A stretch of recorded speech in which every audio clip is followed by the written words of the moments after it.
سورۃ طٰہٰ کی آیت نمبر 105۔ الحمدللہ وکفیٰ وسلام علی عبادہ الذین اصطفیٰ، خصوصاً علی سید الرسل وخاتم الانبیاء وعلی آلہ واصحابہ الاتقیاء۔ اما بعد فاعوذ باللہ من الشیطان الرجیم، بسم اللہ الرحمن الرحیم۔ وَيَسْأَلُونَكَ عَنِ الْجِبَالِ فَقُلْ يَنسِفُهَا رَبِّي نَسْفًا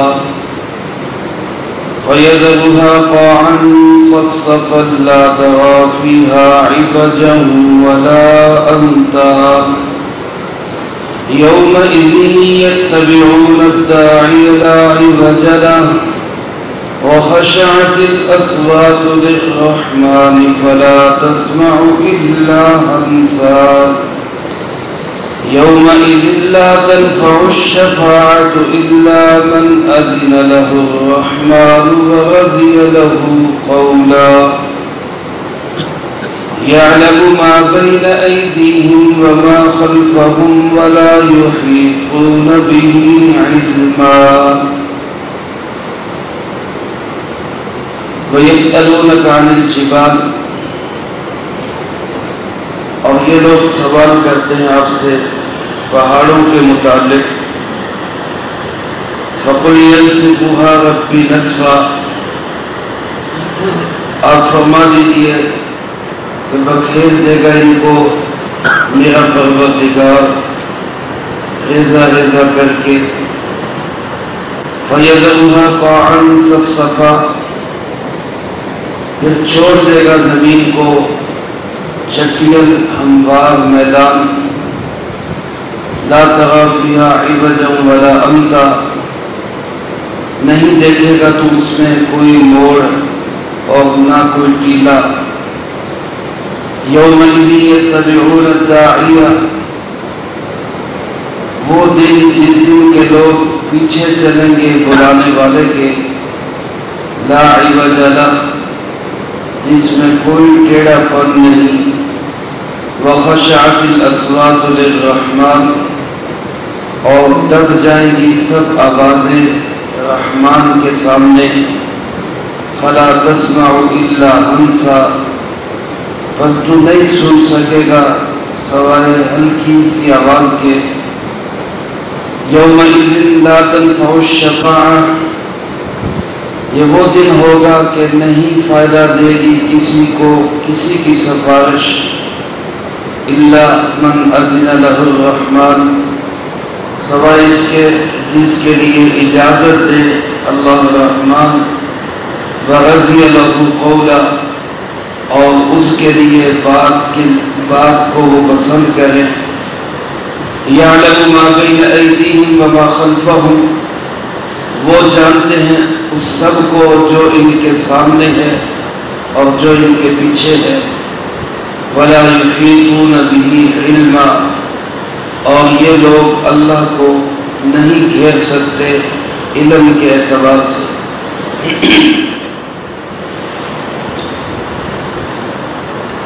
اس سے پہلی آیات مبارکہ میں اللہ رب العالمین نے حضرت موسیٰ علیہ السلام کا واقعہ قدر تفصیل کے ساتھ بیان فرمایا، اور گزشتہ درس میں اس کا سبق اور نتیجہ فکر آخرت کی شکل میں سامنے آیا۔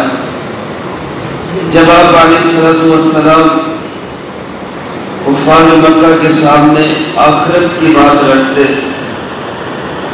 جیسے ان کو عقیدہ توحید میں شدید اختلاف تھا، جناب محمد کریم صلی اللہ علیہ وسلم کی رسالت اور ختم نبوت کے متعلق شدید اختلاف تھا، اور دوسرے بہت سارے ایمانیات کے متعلق وہ اختلاف رکھتے تھے، تو وہیں ایک بہت زبردست اور شدید اختلاف ان کو آخرت کے متعلق تھا۔ میرا آپ کا ایمان ہے اللہ کے فضل و کرم سے اللہ ہم سب کو اسی ایمان پہ موت نصیب فرمائے کہ مرنے کے بعد انسان ختم نہیں ہو جاتا، مٹ نہیں جاتا، بلکہ اس کے بعد ایک نئی حیات ہے۔ اور پھر اس بات پہ بھی ہمارا ایمان ہے کہ اللہ پاک مرنے کے بعد دوبارہ سب کو اٹھائیں گے، والبعث بعد الموت، موت کے بعد پھر جی اٹھنا، اور اس کے بعد جتنی مغیبات ہیں، غیب کی چیزیں ہیں، حشر کا میدان ہے، اعمال ناموں کی تقسیم ہے، پھر پل صراط ہے، پھر جہنم، اور اس کے بعد جنت ہے۔ اللہ ہم سب کو نصیب فرمائے جنت الفردوس۔ یہ ساری غیب کی چیزوں پہ اللہ کے فضل و کرم سے ہمارا ایمان ہے۔ میرے محترم دوستو، اس پہ بھی ہمیں اللہ کا شکر ادا کرنا چاہیے، ورنہ آج ایک انسانیت کی انسانیت ہے، ایک بڑی لمبی چوڑی تعداد ہے، بظاہر بڑے سمجھدار، عقل مند، پڑھے لکھے، ذہین، لیکن ان کے خانے میں یہ بات نہیں اتر رہی کہ مرنے کے بعد پھر کیسے اٹھے گی۔ آج بھی نہیں سمجھ آ رہی یہ بات۔ اس زمانے میں بھی ایسے ہی بڑے دماغ تھے، زیرک انسان تھے، لیکن مرنے کے بعد زندگی سمجھ نہیں آ رہی، حالانکہ سمجھانے والے خود جناب محمد کریم صلی اللہ علیہ وسلم۔ تو جب آپ فکر آخرت کی بات کرتے اور یہ فرماتے کہ بھائی یہ جہان ختم ہو جائے گا، سورج چاند ستارے سب ٹوٹ جائیں گے، سب دنیا جو ہے یہ ملیا میٹ اور ختم ہو جائے گی، تو ان کا ایک سوال ہوتا، وہ کہتے یہ جو اتنے مضبوط پہاڑ ہے، یہ پہاڑ کیسے ختم ہو جائیں گے؟ یہ پہاڑ کیسے ختم ہو جائیں گے؟ دنیا کے اندر جب بھی کسی مضبوط ترین چیز کی مثال دی جاتی ہے تو مثال کس سے دی جاتی ہے؟ پہاڑ سے۔ جی پہاڑ بڑی مضبوط چیز ہے، پہاڑ بڑی مضبوط چیز ہے۔ لوگ کہتے ہیں جی ہمارا ایمان، عقیدہ، نظریہ پہاڑوں جیسا مضبوط ہے، یعنی مضبوطی میں ہمارا تصور یہ ہے کہ پہاڑوں سے بڑھ کر مضبوط کوئی چیز نہیں۔ تو ان کا سوال یہ ہوتا ہے کہ جناب یہ پہاڑ کیسے ختم ہو جائیں گے؟ اللہ پاک نے اسی سوال کا تذکرہ کیا، پھر اس کا جواب دیا۔ فرمایا وَيَسْأَلُونَكَ عَنِ الْجِبَالِ، یہ لوگ آپ سے سوال کرتے ہیں پہاڑوں کے متعلق، ان کا کیا بنے گا؟ فرمایا فَقُلْ، اے میرے محبوب صلی اللہ علیہ وسلم آپ ان کو بتا دیجئے، آپ ارشاد فرما دیجئے يَنْسِفُهَا رَبِّ نَسْفًا، میرا رب ان سب پہاڑوں کو بکھیر دے گا، ٹکڑے ٹکڑے کر کے، ریزہ ریزہ کر کے۔ یہ جو آج بلند و بالا پہاڑ، یہ کیٹو کی چوٹیاں، یہ ماؤنٹ ایورسٹ اور لمبے طویل سلسلے، کہیں سخت پہاڑ ہیں، خشک پہاڑ ہیں، کہیں سرسبز و شاداب ہیں، مختلف رنگوں کے اور مختلف مضبوطی کے اعتبار سے، فرمایا ان سب کو میرا رب بکھیر دے گا۔ اور سورۃ القاریہ میں فرمایا کہ وَتَكُونُ الْجِبَالُ كَالْعِهْنِ الْمَنْفُوشِ، پہاڑ ایسے ہو جائیں گے جیسے روئی، دھنی ہوئی روئی ہوتی۔ پہاڑوں کی مضبوطی کہاں اور روئی کہاں پہ؟ کبھی آپ ایسی جگہ پہ جائیں جہاں پہ روئی کو دھنتے ہیں اور اس کو یہ پینجا، روئی کا پینجا جہاں پہ لگا ہوتا ہے، تو وہاں پہ چھوٹے چھوٹے روئی کے گالے ایسے ہوا میں اڑ رہے ہوتے ہیں، اور پھر اللہ پاک فرماتے ہیں کالعہن، مختلف رنگوں کی روئی کی طرح فضا میں بکھرے ہوں گے، چونکہ پہاڑوں کے رنگ مختلف، تو جب وہ مختلف رنگوں کے پہاڑ فضا میں اڑ رہے ہوں گے تو وہ ایک رنگوں کا عجیب سا نقشہ وہاں پہ بنے گا۔ تو جن پہاڑوں کو فرمایا تم بہت مضبوط سمجھ رہے ہو، یہ پہاڑ میرا رب بکھیر کے رکھ دے۔ اس مضبوط ترین چیز کی جب یہ صورتحال ہوگی تو انسان سوچ تیری کیا حقیقت ہے، تیری کیا حیثیت ہے، تیرا کیا بنے گا؟ اور پھر یہ زمین جس میں کہیں نشیب ہے، کہیں فراز ہے، کہیں موڑ ہے، کہیں اونچائیاں ہیں، کہیں نیچائیاں ہیں، کہیں بلند و بالا ٹیلے ہیں اور کہیں جو ہے گہرائیاں ہیں، فرمایا فَيَذَرُهَا قَاعًا صَفْصَفًا، اللہ اس زمین کو ایسا کر دے گا کہ یہ چٹیل ہموار میدان ہو جائے، اور اس میں لا تری فیہا عوجا ولا امتا، کوئی موڑ نظر نہیں آئے گا، کہیں سے زمین ٹیڑھی نظر نہیں آئے گی، اور نہ کہیں پہ کوئی ٹیلا، کوئی اونچائی نظر آئے گی، ایک صاف میدان۔ اور حدیث پاک میں اس کو یوں فرمایا گیا کہ جیسے میدے کی روٹی کو پھیلا کے بڑا کر دیا جاتا ہے، اس طرح رب العالمین اس زمین کو پھیلا کر وسیع و عریض بھی کر دیں گے، اور اس کے سب نشیب و فراز بالکل ختم ہو جائے، ایک صاف ستھرا چٹیل میدان ہوگا۔ فرمایا وہ دن ہوگا یتبعون الداعی، جس دن لوگ داعی کے پیچھے چلیں گے۔ داعی کا معنی پکارنے والا، آواز لگانے والا، بلانے والا۔ روایات میں آتا ہے جب اللہ پاک حضرت اسرافیل علیہ السلام کو زندہ کریں گے اور ان سے کہیں گے سور میں پھونک مارو، تو وہ سور میں پھونک بھی ماریں گے اور آواز بھی دیں گے، ایھا العظام البالیہ، او بوسیدہ ہڈیوں، اور ٹوٹے پھوٹے جسموں، اور بکھرے ہوئے شریروں، اٹھو تمہارا رب تمہیں بلا، تمہارا رب تمہیں بلا۔ تو اس پکار پہ ہر انسان، چاہے وہ مانتا ہے چاہے نہیں مانتا، اس کا ایمان ہے یا نہیں ہے، کہیں اس کا ہڈی کہیں پڑی، کہیں جسم کا ٹکڑا کہیں، وہ سب اٹھ کے جسم سے ملیں گے، جڑے گا، اور پورا جسم انسان کا زندہ ہوگا، اور وہ کہے گا من بعثنا من مرقدنا، کس نے ہمیں ہماری آرام گاہوں سے اٹھا دیا، کس نے ہمیں ہمارے خوابوں سے جگا دیا۔ میرے محترم دوستو، یہ وہ دن ہوگا جس دن پکارنے والے کی پکار پہ سب چلے گے، سب اس کے پیچھے دوڑیں گے، اور اللہ فرماتے لا عوج لہ، اس میں کوئی شک نہیں، اس میں کوئی ٹیڑھا پن نہیں۔ یہ ایسی بات نہیں جس کے متعلق انسان سوچے کہ یار یہ کیسے ہوگا۔ ہمارا ایمان ہے اور ہونا چاہیے کہ یہ سب کچھ ہوگا، اور کرے گا کون؟ اللہ رب العالمین، یہ سب کچھ ہوگا۔ فرمایا اور صورتحال یہ ہوگی، انسانوں کی صورتحال یہ ہوگی، کروڑوں نہیں، اربوں نہیں، کھربوں کا اجتماع، کھربوں کا اجتماع۔ یہاں تو چند ہزار کا اجتماع ہو تو آوازیں نہیں دبتی، شور مچ جاتا ہے، مختلف قسم کی آوازیں نکلتی ہیں، لیکن وہاں فرمایا کھربوں کا اجتماع ہوگا، وَخَشَعَتِ الْأَصْوَاتُ لِلرَّحْمَنِ، اس کے باوجود رحمان کا جلال اس قدر ہوگا۔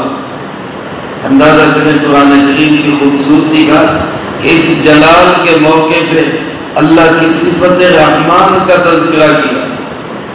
رحمان ذات رحمان ہے، نہایت رحم کرنے والا، اور اس کا جلال اس قدر ہوگا کہ آوازیں دب جائیں، سب آوازیں پست ہو جائیں، فلا تسمع الا ہمسا، سوائے ہلکی سی آواز کے تجھے کچھ بھی سنائی نہیں دے گا۔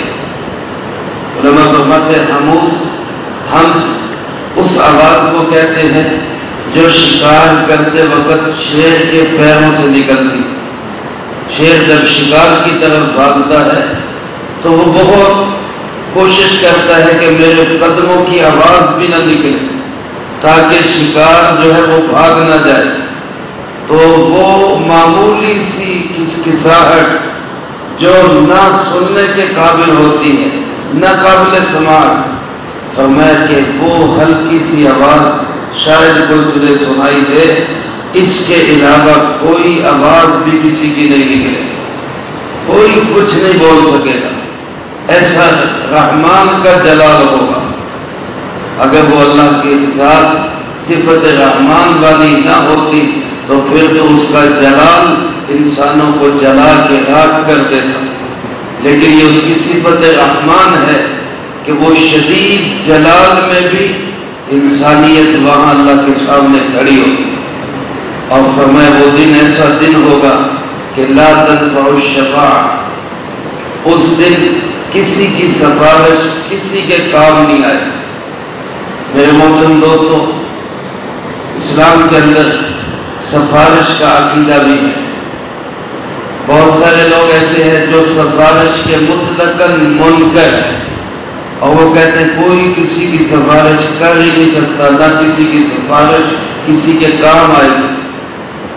ایسی بات نہیں ہے، سفارش ہوگی، انبیاء سفارش کریں گے علیہ السلام، علماء کرام سفارش کریں گے، شہداء کی سفارشیں ہوں گی، حجاج کی سفارشیں ہوں گی، حفاظ کی سفارشیں ہوں گی، لیکن سفارش دو شرطوں کے ساتھ ہوگی، دو شرطوں کے ساتھ۔ الا من اذن له الرحمن، پہلی شرط تو یہ کہ جس کے لیے اللہ اجازت دیں گے اس کی سفارش کرو، اور وہ کون ہوگا جس کے لیے اجازت دیں گے؟ وہ صاحب ایمان ہوگا، بے ایمان کی سفارش نہیں ہو سکے گی۔ اگر خدا نخواستہ کوئی انسان دنیا سے بغیر ایمان کے چلا گیا، اللہ ہم سب کی اس سے حفاظت فرمائے، کوئی اللہ کا برگزیدہ بندہ نبی اور مرسل اس کی سفارش نہیں کر سکے، اجازت نہیں ملے گی۔ اس لیے میرے بھائیو، ایمان بہت قیمتی دولت ہے، اللہ ہمیں اس کو بچا کر اللہ تک پہنچنے کی توفیق نصیب فرمائے۔ اور دوسرا وَرَضِيَ لَهُ قَوْلًا، جو کسی کی سفارش کرے گا بھی تو وہی بات کہے گا جو اللہ کو پسند ہے، ناپسندیدہ بات وہاں نہیں ہوگی۔ جو بات اللہ رب العالمین کو پسند نہیں وہ وہاں کوئی نہیں کر سکے گا، تو پسندیدہ بات ہوگی اور جس کو اجازت دے گے وہی کرے گا، اس کے علاوہ کوئی نہیں کر سکتا۔ بعض ہمارے یہاں جبری سفارش کا عقیدہ رکھتے ہیں، جبری سفارش کہ اللہ پاک چاہے یا نہ چاہے فلاں چھڑا دے گا۔ عیسائیوں کا عقیدہ ہے حضرت عیسیٰ علیہ السلام ہمیں بچا دے گا۔ یہودی کہتے ہیں حضرت ابراہیم علیہ السلام پل صراط کے کنارے پہ بیٹھے ہوں گے اور کسی ختنے والے کو جہنم میں نہیں جانے دیں گے، وہ بھی جبری سفارش کا عقیدہ رکھتے ہیں۔ ہمارے اندر بہت سارے فرقے ہیں، کوئی کہتا ہے فلاں بچا لے گا، کوئی کہتا ہے فلاں بچا لے گا، کوئی اپنے بزرگوں کے متعلق یہ عقیدہ رکھتا ہے۔ تو یاد رکھیں میرے دوستو، جبری سفارش وہاں نہیں چلے گی۔ ایسی کوئی سفارش نہیں کہ جو اللہ رب العالمین کو مجبور کر دے، کیونکہ اللہ پاک جابر ہے، مجبور نہیں۔ اللہ جابر ہے، مجبور نہیں ہے، وہ کسی سے مجبور نہیں ہو سکتا۔ بڑے سے بڑے مقام والے انبیاء اور رسل اور سید المرسلین جناب محمد کریم صلی اللہ علیہ وسلم، ان سب کی اللہ کے ہاں ایسی کوئی حیثیت نہیں کہ اللہ کو مجبور کر دے، ایسا کوئی نہیں ہے۔ اللہ نہ کسی سے مجبور ہو سکتا ہے، اس لیے سفارش ہوگی، ہمارا ایمان ہے ہوگی، کریں گے، رسول اللہ صلی اللہ علیہ وسلم کریں گے اور دیگر انبیاء علیہ السلام کریں گے، لیکن سفارش کس کی ہوگی؟ صاحب ایمان کی ہوگی، جس کے لیے اللہ اجازت دے گی، اور جیسی اجازت دے گی ویسی سفارش ہو۔ اور میرے جیسے گناہگاروں کے لیے یہ بات بڑی حوصلے کی بات ہے، بہت بڑی امید والی بات ہے۔ اور یہ حدیث مبارک ریاض الجنہ کے ایک گیٹ پر بھی لکھی ہوئی ہے۔ رسول اللہ صلی اللہ علیہ وسلم نے ارشاد فرمایا، شفاعتی لأہل الکبائر من امتی، فرمایا میری جو سفارش ہوگی یہ میری امت کے ان لوگوں کے لیے ہوگی جو کبیرہ گناہوں کے مرتکب ہیں، جو کبائر کے مرتکب ہیں۔ تو صغائر کے مرتکب کو تو اللہ پاک اپنی رحمت سے معاف کر دے گا، اور بہت سارے سفارشی ہوں گے ان کے، لیکن جو بڑے بڑے گناہوں میں پھنسے ہوں گے اللہ کے معبود فرماتے ہیں کہ میں ان کی سفارش کروں، میں ان کو بچاؤں۔ لیکن بڑے بڑے گناہوں والے بھی وہ جو ایمان والے ہوں گے۔ اگر خدا نخواستہ گناہوں کی نحوست اتنی پڑی کہ ایمان ہی جاتا رہا، ایمان سے ہی ہاتھ دھو بیٹھا، تو پھر کوئی کسی کی سفارش نہیں کر سکتا۔ تو جن احادیث میں یہ معلوم ہوتا ہے کہ کوئی کسی کے کام نہیں آئے گا، تو وہاں کام نہ آنے کا مطلب وہ ہے کہ جو ایمان کی بغیر دنیا سے گیا۔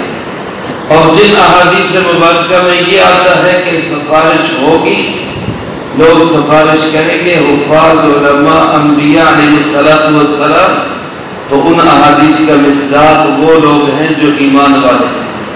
اللہ پاک فرماتے ہیں لوگوں میری وسعت علمی کو دیکھو، میرا علمی مقام دیکھو، اللہ کا علم کتنا بڑا، یعلم ما بین ایدیہم وما خلفہم، تمہارے آگے جو کچھ ہے وہ اللہ اس کو بھی جانتا ہے، تمہارے پیچھے جو کچھ ہے اللہ اس کو بھی جانتا ہے۔ آگے اور پیچھے کا مطلب کیا ہے کہ تمہارا ماضی بھی اللہ کے سامنے ہے، تمہارا مستقبل بھی اللہ کے سامنے ہے۔ میں اور آپ نہیں جانتے کل کیا ہونے والا ہے، اگلے لمحے میں کیا ہونے والا ہے، ہمیں اپنا نہیں پتا ہمارا کیا صورتحال ہوگی، لیکن اللہ اس قدر علیم ہے کہ ایک انسان نہیں، اس وقت دنیا میں موجود اربوں انسانوں کے مستقبل کے ایک ایک پل کو جانتے ہیں، ایک ایک لمحے کو جانتے ہیں۔ ماضی بھی اللہ کے سامنے ہے، مستقبل بھی اللہ کے سامنے ہے، تمہاری پچھلی نسل بھی اللہ کے سامنے، تمہاری آنے والی نسل بھی اللہ کے سامنے، لیکن فرمایا تم اتنے بوڑھے ہو، تم اتنے جاہل اور ناواقف ہو، تمہاری کوئی حیثیت نہیں کہ تم سب مل کر بھی اللہ کو علمی طور پہ گھیر نہیں سکتے۔ فرمایا وَلَا يُحِيطُونَ بِهِ عِلْمًا، سارے انسان مل جائے، علامے اور فہامے مل جائے، سائنسدان اور ڈاکٹر مل جائیں، بڑے بڑے دماغ مل جائیں، سارے مل کر بھی اپنے علمی احاطے میں اللہ کو نہیں لا سکتے۔ اللہ کی ذات بہت بڑی ذات ہے، جہاں تمام انسانوں کے تمام علوم کی انتہا ہوگی، اللہ رب العالمین کی ذات کی وہاں سے ابتدا ہوگی۔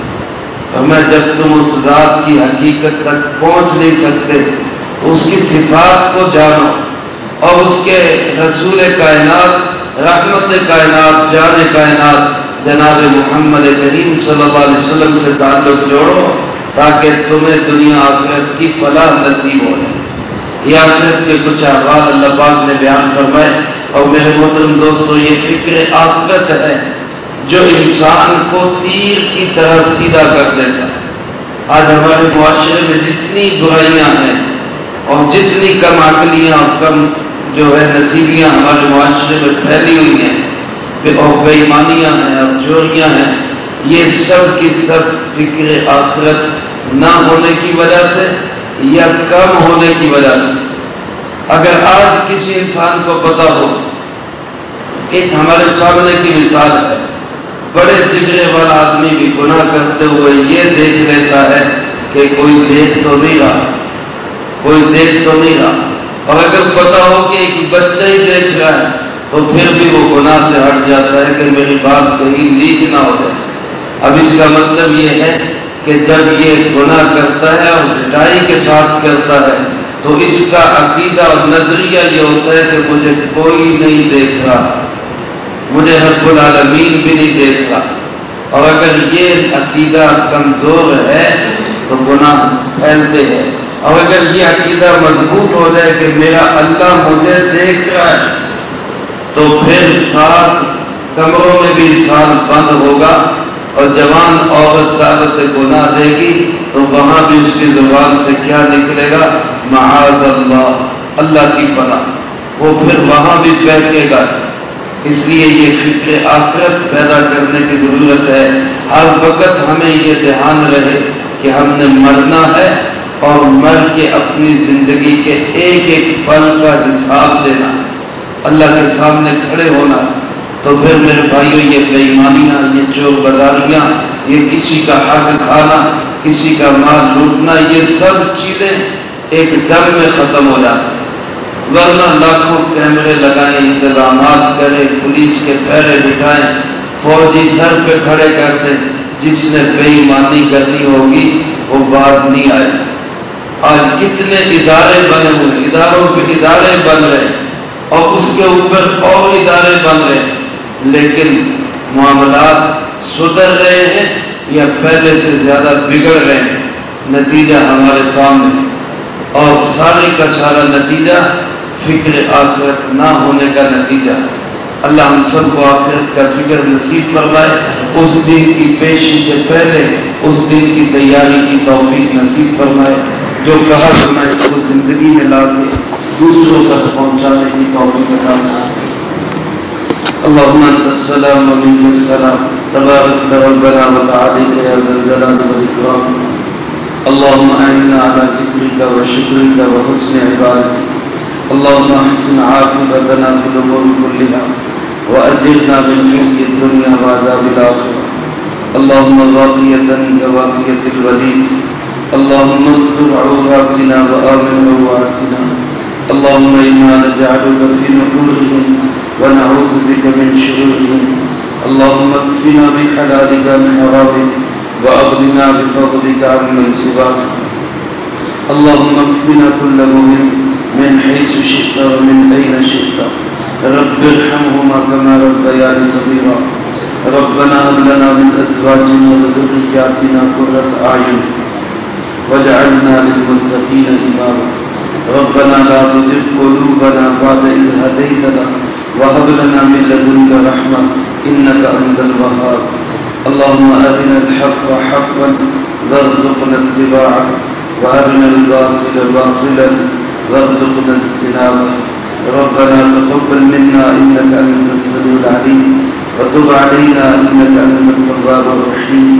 صلى الله على النبي الكريم وعلى آله وأصحابه أجمعين برحمتك يا أرحم الراحمين۔ ہمارے مہمان جماعت تشریف لائی ہے، تو انشاءاللہ العزیز تعلیم کا بیان ہوگا اور درس قرآن انشاءاللہ ہفتے کے دن